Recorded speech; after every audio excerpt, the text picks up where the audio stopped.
So this is a continuation of a series of studies on the word iniquity, on the mystery of iniquity. And this is part 3. Just to recap what we have covered so far, iniquity began in Lucifer. It began inside of him.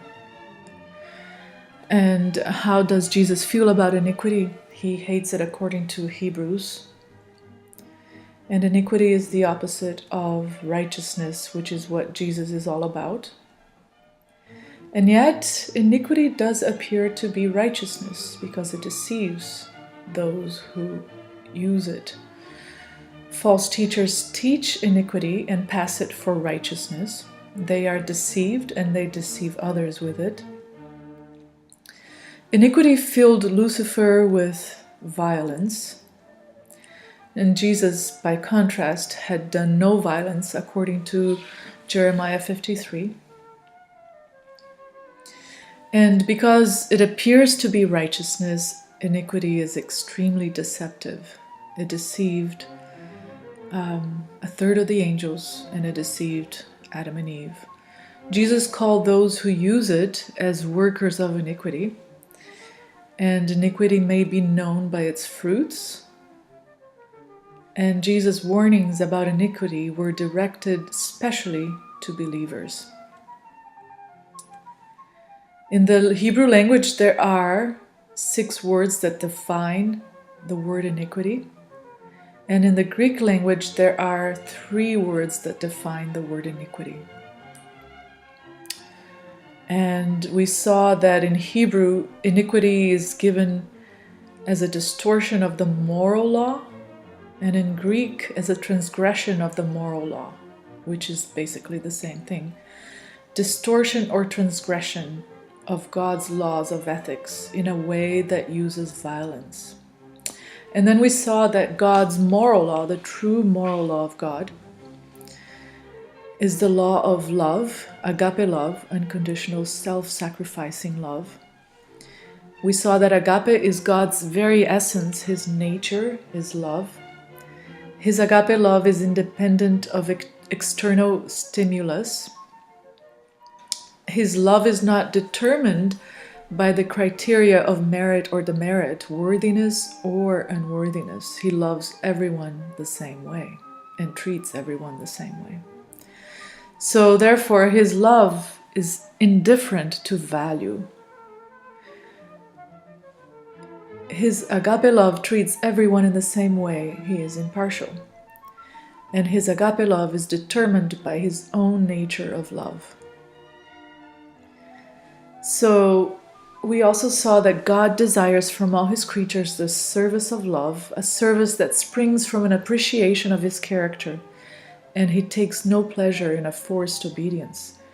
To all, he grants freedom of will, freedom of choice. He desires voluntary service.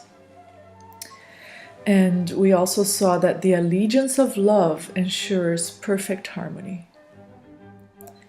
Jesus said that if he was lifted up, he would draw all people to himself.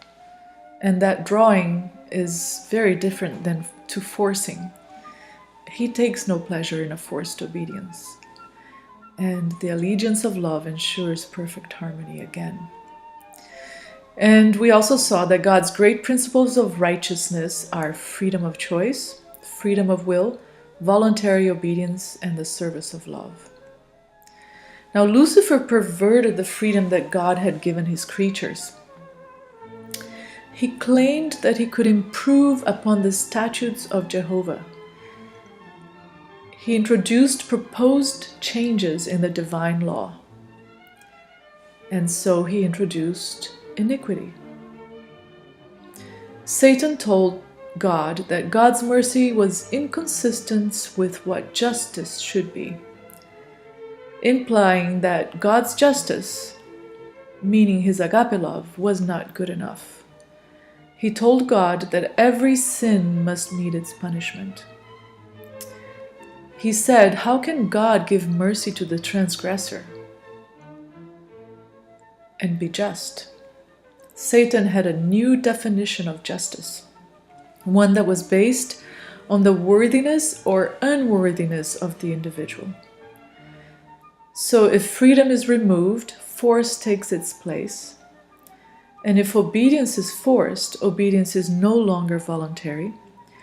Because of force, man no longer develops character. Through forced obedience, Satan perverted the freedom God had given us and all his other creatures. How does iniquity pervert God's great principles of righteousness? It removes freedom of choice. It removes freedom of will. It creates involuntary obedience and creates a service of fear and not love. Now, we are going to explore how iniquity flourished in Egypt because it's very visible there. And from the words of E.G. White, she brings Egypt into this whole thing. She says, "I am filled with sadness when I think of our condition as a people. The Lord has not closed heaven to us, but our own course of continual backsliding has separated us from God. And yet, the general opinion is that the church is flourishing and that peace and spiritual prosperity are in all her borders. The church has turned back from following Christ, her leader, and is steadily retreating toward Egypt." So we're going to look at the law of iniquity in ancient Egypt.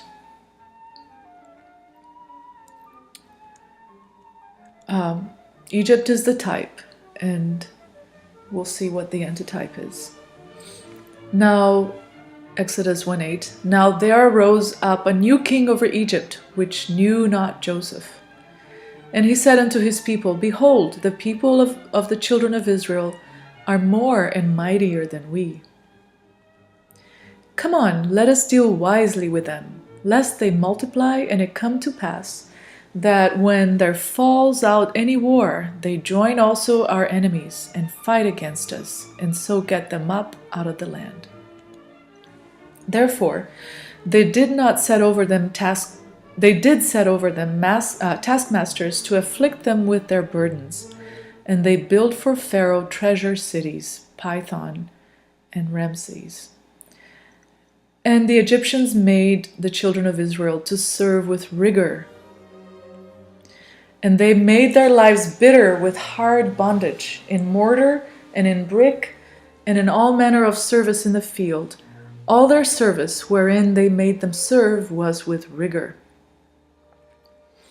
Now all these things happened, and this is the antitype in 1 Corinthians 10:11, speaking precisely about the exodus from Egypt into Canaan. Now all these things happened unto them for examples, and they are written for our admonition, upon whom the ends of the world are come. That's our generation. In Isaiah 14:3 it says, "And it shall come to pass in the day that the Lord shall give you rest from your sorrow and from your fear." This is speaking to the human race. "And from the hard bondage wherein you were made to serve." So just so far, this verse is telling us that there's going to come a day when God will give us rest from our sorrow, from our fear, and from the hard bondage wherein we're made to serve in spiritual Egypt, which is Satan's kingdom of iniquity. When that day comes, we shall take up this proverb against the king of Babylon. The king of Babylon obviously is a type of Satan. And we shall say, "How has the oppressor ceased? The golden city ceased." The golden city, of course, is Babylon. "The Lord has broken the staff of the wicked and the scepter of the rulers. He, Satan, who smote the people in wrath with a continual stroke. He that ruled the nations." It's really important that we understand that Satan has ruled the nations in anger. He is persecuted, and none hinders it. "The whole earth is at rest and is quiet. They break forth into singing."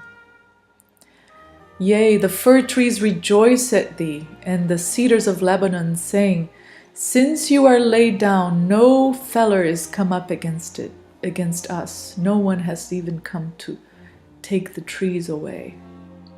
And those are symbols, of course. So his kingdom of iniquity is characterized by sorrow, fear, hard bondage, oppression, and he ruled the nations in anger. How did Lucifer rule the nations in anger? Through his system of iniquity. The system of merit and demerit, the system of force and violence, the knowledge of good and evil. So, I want to take us back to when the Lord told Moses to take the people out of Egypt. This is what he said to him. And the Lord said to Moses, I have surely seen the affliction of my people, which are in Egypt, and have heard their cry by reason of their taskmasters, for I know their sorrows.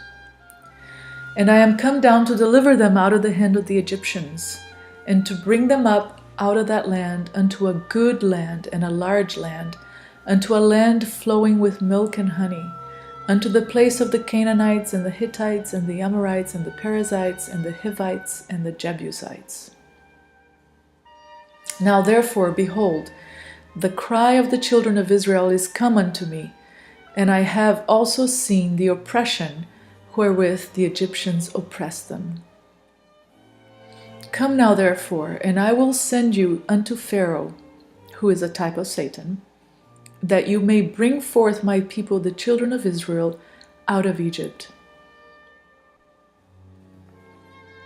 And Moses answered and said, But behold, they will not believe me, nor hearken unto my voice, for they will say, The Lord has not appeared unto you. And the Lord said unto him, What is that in your hand? And he said, A rod. And God said, Cast it on the ground. And he cast it on the ground, and it became a serpent. And we all know what the serpent symbolizes. And Moses fled from before it. Moses was filled with fear. And the Lord said unto Moses, Put forth your hand and take it by the tail. And he put forth his hand and caught it, and it became a rod in his hand. What does it mean to take the serpent by the tail? In Revelation 12:3, we read that there appeared another wonder in heaven, and behold, a great red dragon, having 7 heads and 10 horns, and 7 crowns upon his heads. And with his tail he drew the 3rd part of the stars of heaven, and did cast them to the earth. So it's obvious that the word tail has a specific meaning, a symbolism that we need to find out what it means. If we go to Isaiah 9:14, it says, Therefore the Lord will cut off from Israel head and tail, branch and rush in one day. The ancient and the honorable, he is the head, and the prophet that teaches lies, he is the tail. For the leaders of this people cause them to err, and they that are led of them are destroyed. So we see how the tail is a symbol of lies, and Lucifer drew a 3rd part of the angels of heaven with lies and deception. And the lies and deception cause the people to be led astray and to be destroyed. The prophet that teaches lies, he is the tail. The leaders cause the people to err through the lies, and they that are led by the lies are destroyed.